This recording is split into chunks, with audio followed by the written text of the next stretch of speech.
that coveted six-figure salary that many employees strive to achieve, yeah, it's not going to make you rich. Let me explain. You see, most people who pursue and eventually attain the six-figure salary never really escape the rat race. They end up working and working and working because they never learn to separate their time from money. You see, $100,000 a year after taxes, CPP, EI, or if you're in the States, Social Security, doesn't actually end up being that much in the grand scheme of things. And so when we're looking at a $100,000 salary, let's say after tax it might be around $70,000.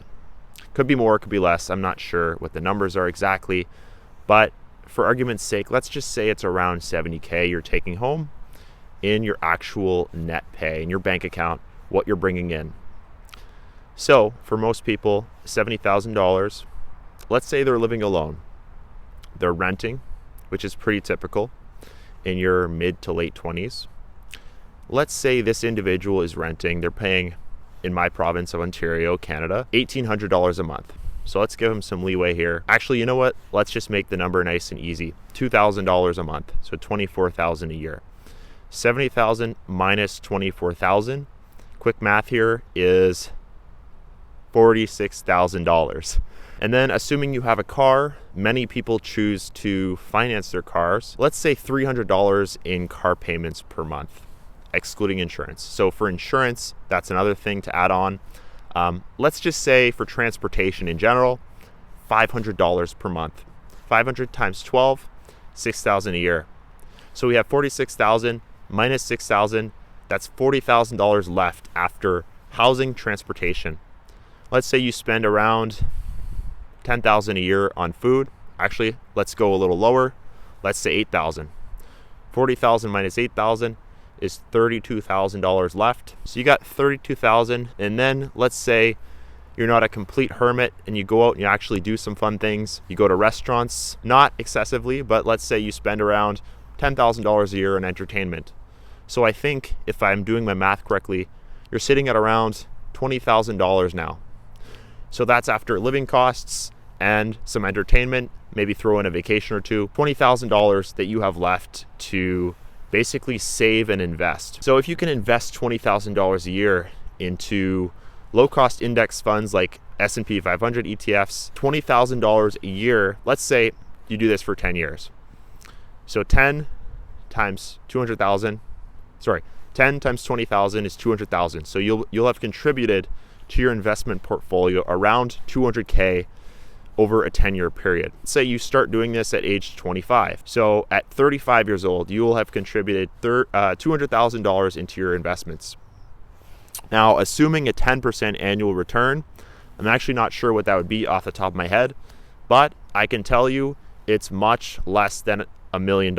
I'll put the actual number on the screen, but let's just say it'd probably be around $600,000 after 10 years. So at age 35, assuming you're a single person making $100,000 per year for 10 years, so you're working, you're going to work, getting up every morning, you've got around $500K at 35, okay?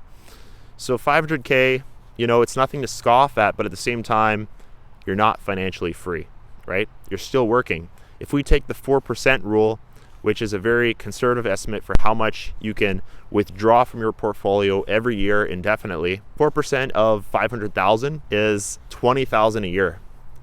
So you're originally living off of 50,000, but now with your investment portfolio, you can only bring in 20,000. So that gives you a bit of flexibility. Maybe you can get a lower paying job and still live the same comfortable life that you were before, but 20,000 a year passive really isn't going to get you a comfortable life on autopilot. So after 10 years grinding as maybe a manager or a senior, some sort of senior position or a licensed position, you're sitting at only 20,000 a year passive. And this is, again, as a single person. So if you throw kids into the mix, it's a whole different ball of wax. And you're going to be probably, saving a lot less money, unless of course your partner's working too. The problem with the dual income is that if two people are working, both parents have to work. What happens? Well, you've got to put the kids in daycare, right? That's typically what happens. Unless, of course, you're fortunate enough to have family that's willing to babysit your kids every day while you're working. Or maybe you're working from home, but still then your attention, your focus isn't on the kids. They can get hurt, something bad can happen, right? So daycare is expensive. And then, of course, you both are working, you have less time to enjoy your kids in their prime years, well, not prime years, but you know what I mean, when they're growing up, right? We've all heard the quote or the saying, they grow up so fast, and it's totally true. I don't have kids myself yet, but I believe it. I think they really will grow up fast. And so, having that dual income is nice and will allow you on a $200,000 plus salaries will allow you to reach financial freedom probably within 10 years if you're smart, if you're good with your money, you're very strategic. But again, you're going to be sacrificing your children growing up. That came out wrong. You're not sacrificing your children. You're sacrificing your time with your children. I can't believe that came out so weird. Anyway, yeah. So basically, working and making 100,000 isn't what most people think. A lot of people these days, they think, oh, if I make 6 figures, I'm going to be living a really nice, comfortable life. I'm going to have a nice house, a nice car, easily raise a family. Unfortunately, at least where I live, right? I'm speaking from my personal environment, my economy here in Ontario, Canada.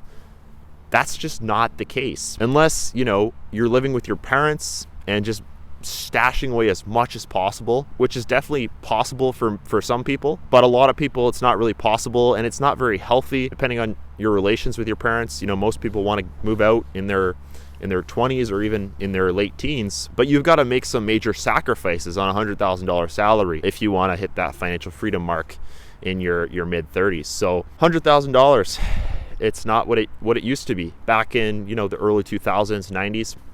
I remember back then when houses cost, here in my city, you could buy a really nice single family detached home, the nice sized backyard for $150,000 to $200,000. So if you made $100,000 back then, man, you were killing it. You were crushing it, right? Probably, 2 to 3 years, probably 3 years of saving and investing, you could basically buy a full house for cash, right? Today, it's not so easy. Here in my area, a really nice single family home, the same houses that were going for $200K back then, easily have spiked up to, $700,000 to even $900,000 to $1 million today. This market is pretty crazy. So if you're out west or down south, maybe you have lower cost of living. But here where I live, it's tough, man. And so $100,000, even if you're, pretty financially responsible with the situation I illustrated, you're not going to get rich, really. I mean, at 65, 50, sure, you can have $1 million or $2 million in the bank, but who wants to have $1 million at 60, especially with inflation and all the stuff that's happening with our economy? 30, 40 years from now, things are going to be way more expensive. Another thing with $100,000 is I have not factored in being irresponsible with money.